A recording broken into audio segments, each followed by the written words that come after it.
देश में कोरोना मामले बढ़कर करीब 24 लाख तक पहुंचे। 24 घंटे में करीब 67,000 नए कोरोना मरीज और 942 लोगों की मौत हो गई। दिल्ली में स्वतंत्रता दिवस के लिए फुल ड्रेस रिहर्सल की जा रही है। कर्नाटक सरकार ने बेंगलुरु हिंसा की मजिस्ट्रेट जांच के आदेश दिए। राजस्थान के सीएम अशोक गहलोत और सचिन पायलट के बीच आज मुलाकात हो सकती है। केंद्रीय मंत्री गजेंद्र सिंह शेखावत ने दावा किया कि अशोक गहलोत और सचिन पायलट के बीच मतभेद पहले से ज्यादा बढ़ गए। सुशांत केस की जांच सीबीआई से कराने की एक और याचिका पर आज सुप्रीम कोर्ट में होगी सुनवाई। पीएम मोदी ईमानदारी से टैक्स चुकाने वालों के लिए एक नई स्कीम लॉन्च करेंगे। राहुल गांधी ने सरकार से फिर पर्यावरण मसौदा वापस लेने की मांग उठाई। दिल्ली के आरआर अस्पताल में भर्ती पूर्व राष्ट्रपति प्रणब मुखर्जी की हालत नाजुक बनी हुई है। जम्मू कश्मीर के शोपियां में एक कार चोरी होने के बाद अलर्ट जारी किया गया। दिल्ली में 15 अगस्त से पहले कुछ इलाकों में आतंकियों के पोस्टर्स लगाए गए। जम्मू कश्मीर के उपराज्यपाल मनोज सिन्हा ने श्रीनगर में सरपंचों और पंचों को उनके अच्छे काम के लिए सम्मानित किया। आम आदमी पार्टी ने पूर्व विधायक जरनैल सिंह को पार्टी की प्राथमिक सदस्यता से निलंबित कर दिया।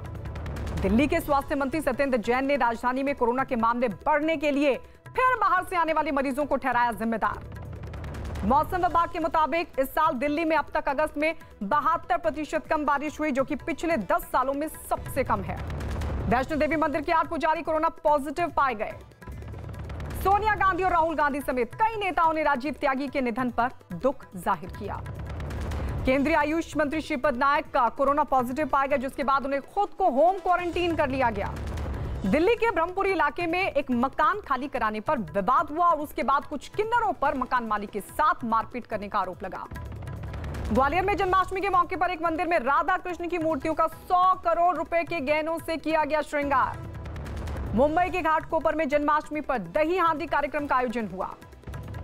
महाराष्ट्र सरकार ने मराठा आरक्षण आंदोलन में मृतकों के परिवारों को 10 लाख रुपए और परिवार के एक सदस्य को नौकरी देने का ऐलान किया। मुंबई के कांदीवली इलाके में एक फैक्ट्री में लगी आग को दमकल कर्मियों ने बुझा लिया। पंजाब सरकार ने कोरोना के बड़े मामलों की वजह से स्वास्थ्य विभाग के कर्मचारियों की छुट्टी पर रोक लगा दी।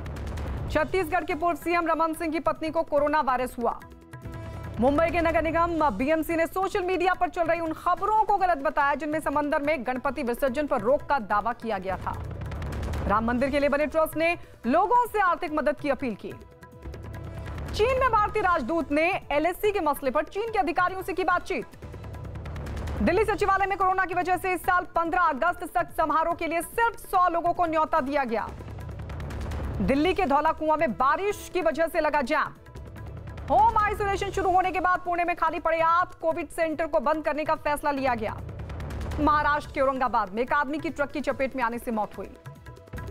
राजस्थान के बारां में 5 साल की बच्ची के रेप के आरोप में एक आरोपी को किया गया गिरफ्तार। यूपी के हापुड़ में बदमाशों ने एक लड़की की उसकी मां के सामने हत्या की। बिहार के बेगूसराय में चोरों ने एक मकान से 5 लाख के गहने चोरी कर लिए। बिहार के दरभंगा में बाढ़ प्रभावित लोगों ने इलाके के जेडीयू विधायक पर अनदेखी का आरोप लगाया और उन्हें कई घंटों तक बंधक बनाए रखा। तेजस्वी यादव ने सीएम नीतीश कुमार को भ्रष्टाचार के मुद्दे पर खुली बहस की चुनौती दी। बिहार के गोपालगंज में सीएम नीतीश कुमार ने एक पुल का उद्घाटन किया, लेकिन उद्घाटन से पहले ही पुल से जुड़ी एक सड़क बाढ़ में बह गई थी, जिसे तुरंत ठीक कर लिया गया। यूपी के भदोही में हत्या के मामले में फरार चल रहे इनामी बदमाश को पुलिस ने धर दबोचा। यूपी के चित्रकूट में भारी बारिश के बाद आई बाढ़ में कई दुकानें डूब गई। पंजाब सरकार ने 12वीं की कई छात्राओं को ऑनलाइन पढ़ाई के लिए स्मार्टफोन बांटे। यूपी के सीएम योगी आदित्यनाथ ने गोरखपुर के बीआरडी मेडिकल कॉलेज में कोरोना से जुड़ी सुविधाओं की समीक्षा की और मरीजों के लिए बिस्तरों की कमी नहीं होने का निर्देश भी दिया। उत्तराखंड के रुद्रप्रयाग में मलबा आने से बंद हुआ केदारनाथ जाने वाला रास्ता खोल दिया गया।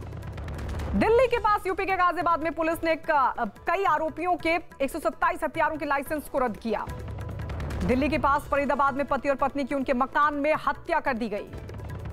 मौसम विभाग ने मध्य प्रदेश के रीवा समेत 10 जिलों में भारी बारिश का अलर्ट जारी किया। उत्तराखंड के बागेश्वर में भारी बारिश के बाद जमीन खिसक गई, जिससे कई घरों में मलबा घुस आया।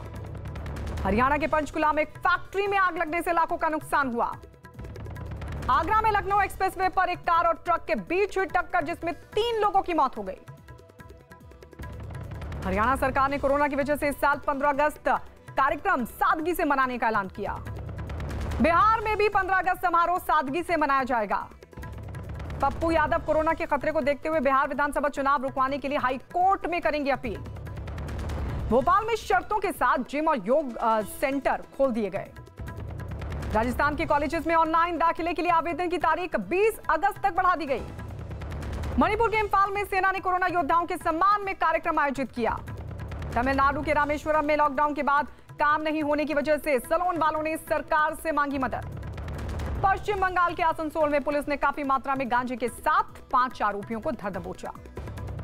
यूपी के उन्नाव में गोदाम में लगी आग में लाखों का सामान जलकर राख। यूपी के हरदोई में पुलिस ने शराब तस्करी के आरोप में फरार चल रही एक महिला को गिरफ्तार कर लिया। इस महिला पर 25,000 रुपए का इनाम था। पश्चिम बंगाल के मालदा में टीएमसी नेता के अगवा बेटे का शव बरामद हुआ। राजस्थान के चूरू में शराब तस्करों के हमले में 2 पुलिस वाले जख्मी हो गए, जिसके बाद पुलिस ने 2 आरोपियों को गिरफ्तार किया। छत्तीसगढ़ के जशपुर में एक महिला की हत्या के आरोप में पुलिस ने उसके पति समेत 3 लोगों को धर दबोचा। मध्य प्रदेश के श्योपुर में 2 बदमाश एक दुकान से लाखों के मोबाइल चोरी कर फरार हो गए। छत्तीसगढ़ के कोरिया में कंटीली तार में फंसे एक भालू को वन विभाग ने बचा लिया। मुजफ्फरपुर में कुछ लोगों ने कोरोना से मरने वाले एक आदमी का शव शमशान घाट में जलाने का विरोध किया। हिमाचल प्रदेश के कुल्लू में नदी के तेज बहाव में फंसे एक लड़के को पुलिस ने लोगों की मदद से बचा लिया। यूपी के मुरादाबाद में बदमाशों ने कार शोरूम के एक सुरक्षा कर्मी की गोली मारकर हत्या कर दी। केरल सरकार ने इसरो के पूर्व वैज्ञानिक नंबी नारायणन को 1 करोड़ 30 लाख रुपए का मुआवजा दिया, जिन पर 26 साल पहले जासूसी का आरोप लगा था, लेकिन अदालत में वो केस जीत गए थे। महाराष्ट्र के गोंदिया में पुलिस ने नक्सलियों के लगाए एक बम को नाकाम कर दिया। ओडिशा में 15 अगस्त को कुछ जिलों में लॉकडाउन से छूट दी गई ताकि लोग तिरंगा फहरा सकें। छत्तीसगढ़ के सुकमा में सुरक्षा बल के साथ मुठभेड़ में 4 नक्सली ढेर।